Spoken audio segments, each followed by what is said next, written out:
Bismillahirrahmanirrahim. Al-fawaidul lati yahtaju ilaiha talibul ilmi wal alim. Ada beberapa faidah yang dibutuhkan oleh seorang pelajar dan pengajar.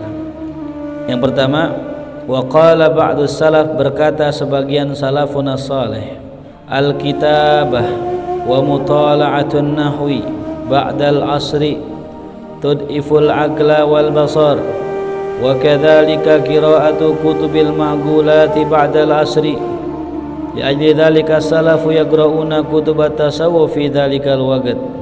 Wa qala, dan berkata sebagian salaf, al-kitabah, menulis, wa mutala'atun nahwi, dan mempelajari ilmu nahu, ba'dal asri, setelah asar, tud'iful aqla wal basar, dapat melemahkan akal dan pandangan. Jadi ya, kata sebagian salafun saleh, nulis, belajar nahu, atau kalau dipelajarinya ba'da asar, itu bisa melemahkan akal dan pandangan ya. Wa kadzalika qira'atu kutubil ma'qulat, begitu juga membaca kitab-kitab yang berat, ma'qulat, yang perlu apa? Dipikirin. Pelajaran balaghah, pelajaran usul fikih, intinya pelajaran yang berat ya. Itu jangan dipelajari ba'da asar. Li'ajli dzalik, oleh sebab itulah as-salafu, para salafun saleh kita, yaqra'una kutubat tasawuf, itu membaca kitab-kitab tasawuf pada waktu tersebut. Jadi kalau waktu habis asar tuh bagusnya belajarnya apa? Tasawuf. Ini membuat otak orang itu lemah karena gini. Ya, kenapa dinamakan al-asru, asar? Asal kata asar itu maknanya adalah perasan. Ya. Asir maknanya jus. Kenapa dinamakan jus? Karena jus itu diperes, diambil sarinya. Ya. Nah, orang ketika waktu asar itu umumnya tenaganya udah habis, diperes ame kerjaannya. Nah, ketika tenaganya udah habis, udah nggak ada lagi kemampuan untuk mencerna yang berat-berat, maka kalau dipaksakan ibarat motor bisa apa? Turun mesin. Jelas. Jadi kalau belajar paling bagus waktunya pagi. Bahkan dikatakan Imam An-Nawawi ya dalam kitabnya, belajar itu, menghafal itu paling cakepnya waktu sahur. Jadi paling cakepnya waktu menghafal waktu apa? Sahur. Ya, itu waktu, kalau sekarang tuh sahur tuh jam 3-an. Nah, itu udah masuk waktu sahur afdol tuh. Ya. Kapan waktu terbaik untuk hafal hadis dan Quran? Waktu apa? Sahur. Makanya kembali lagi ya, kita harus normalkan diri kita, karena kita masa belajar. Jelas, paham? Maka manfaatkan masa muda kita untuk belajar. Tuh, nyari duit kapan aja bisa, tapi belajar nggak bisa kecuali di masa muda. Belajar di masa muda bagai mengukir di atas batu. Belajar di masa tua bagai menulis di atas air. Hilang ya. Coba ada ente hafalan masih muda, kencang. Yang kedua, kana sayyiduna Abdullah al-Idrus min sa'ati aqlihi la yukri'u ahadan kitaban min kutubil fiqhi illa wa ma'ahu kitabut tasawuf. Dahulu Al-Habib Abdullah al-Idrus itu min sa'ati aqlih, karena sebab luas akalnya, la yukri'u ahadan kitaban min kutubil fiqhi, kagak membacakan kepada seseorang kitab dari kitab-kitab fikih illa wa ma'ahu kitabut tasawuf, kecuali disertakan juga kitab tasawufnya. Jadi kalau ngaji dua, fikih ame tasawuf. Fikih untuk ibadah zahir, tasawuf untuk ibadah batin. Sempurna gitu ya. Yang ketiga, wa kana ba'duhum la yastaftihud bidarsi illa ba'da qiraati kitabil ahya. Dahulu sebagian para ulama la yastaftihu bid-dars, tidaklah membuka pelajarannya, kajiannya, illa melainkan ba'da qiraati kitabil ihya, setelah membuka kitab ihya. Tsumma yabtadi'u fi qiraatil fiqhi, kemudian baru mulai bahas masalah fikih. Lalu yang keempat, kanal Imam Al-Baghawi, adalah Imam Al-Baghawi memiliki kebiasaan la yudarris, tidaklah mengajar, illa wa huwa ala taharah, melainkan dalam keadaan suci. Ya, kenapa dalam keadaan suci? Karena orang dengan taharah dalam keadaan wudu itu akan diiringi oleh malaikat.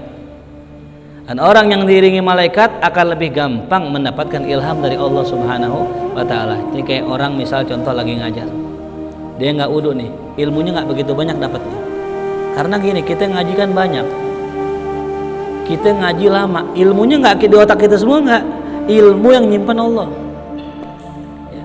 Makanya kalau ilmu yang nyimpan kita bisa lupa kita. Maka habis ngaji biasa saya diajarkan dulu baca doa, Allahumma inni astaudiuka ma'allamtanihi farduthu ilayya inda hajati wala tansanihi ya rabbal alamin. Allahumma ya Allah inni astaudiuka, ya Allah aku titipin ilmu ini kepada engkau ya Allah. Habis ngaji nih ya, ya Allah aku titipkan ilmu ini kepada engkau ya Allah, farduthu ilayya, entar ya Allah kembalikan kepada saya ilmu tersebut, indah hajati ketika saya butuh ya rabbal alamin, wala tansanihi, dan jangan engkau bikin aku lupa dengan ilmu itu ya Allah. Itulah pentingnya orang belajar dengan taharah. Begitupun ente yang ngaji pun sama. Bukan hanya seorang guru yang ngajar dalam keadaan berwudu, sang murid pun kalau bisa ngaji dalam keadaan berwudu. Wa qala ba'duhum, berkata sebagian ulama, ajwadul awqati lil hifdzi, yang paling bagus untuk menghafal waktunya adalah al-ashar, waktu sahur, walil bahthi, dan untuk membahas ya belajar al-ibkar, waktu pagi, walil kitabati wasatan nahar, kalau nulis kitab tengah hari ya. Saya ulang ya, waktu ngafal kapan? Sahur. Waktu belajar ngebahas ilmu kapan? Pagi. Nulis kitab kapan? Siang. Walil mutola'ati wal mudzakarah, untuk mutola'ah dan mudzakarah adalah al-lail, waktunya malam tuh ya. Qala al-Habib Ahmad bin Umar bin Smith nafa'allahu bihi, berkata Habib Ahmad bin Umar bin Smith, idza istafatta faidatan, kata beliau, idza istafatta faidatan, apabila engkau mendapatkan sebuah ilmu, fa'afidha ghairak, maka kasih tahu orang lain ya. Dapat ilmu nih kita nih ngaji, jadi kalau ngafal waktunya ini kasih tahu yang lain. Jadi kalau kita dapat ilmu kasih tahu yang lain tuh. Wa qul lahu afid ghairak, katakan juga sama teman kita ya, kasih tahu juga yang lain. Artinya apa? Udah kita tek-tekin teman-teman kita nih, suruh bilangin teman kita, sebar ke 10 teman kalian, hatta yazidakallah, sampai Allah tambahin ente ilmu. Jadi gitu. Jadi kalau kita belum punya ilmu, pengen nambah bagi orang ya, pengen inget bagi orang. Makanya sekuat-kuatnya orang yang belajar itu lebih kuat lagi dengan cara ngajar. Makanya ada istilah kata Imam Ghazali, khairut ta'allum at-ta'lim, sebaik-baik belajar adalah ngajar ya. Jadi kalau ente pengen inget terus apa yang ente pelajarin, ajarin orang. Dan ngajar nggak mesti jadi ustadz, inget ya, ngajar nggak mesti jadi ustadz. Ngajarin orang ya, teman kita ajarin aja nih, gua ajarin nih, gua malam ngaji nih, tulisan kita di buku gitu. Nambah ilmu paling gampang sekarang gitu, bikin status. Qala Sayyiduna Al-Arif Billah Al-Hasan bin Saleh Al-Bahar, ya nafa'allahu bih, beliau berkata, idza aradta fahmal ilm, kalau engkau pengen memahami ilmu, wal amal bihi, dan pengen mengamalkannya, wa ada manusianihi, dan nggak pengen lupa, maka ya faradid, ulang-ulanglah doa ini. Nih, bacaan doa, pengen paham, pengen ngamalin biar nggak lupa doanya ini apa? Allahumma inni as'aluka fahman nabiyyin wa hifdzal mursalin wa ilhamal malaikatil mukarrabin. Allahumma aghnini bil ilmi wa zayyinni bil hilmi wa akrimni bit taqwa wa jammilni bil afiyah ya arhamar rahimin. Ini yang kita baca setiap kali ngaji tadi itu ya. Itu antum baca sebelum ngaji. Insyaallah apa yang antum baca akan menjadi keberkahan antum, biar antum bisa paham ilmu dan juga bisa mengamalkannya dan enggak lupa-lupa. Ini ya, ini yang berkata Al Habib Hasan bin Saleh Al Bahar.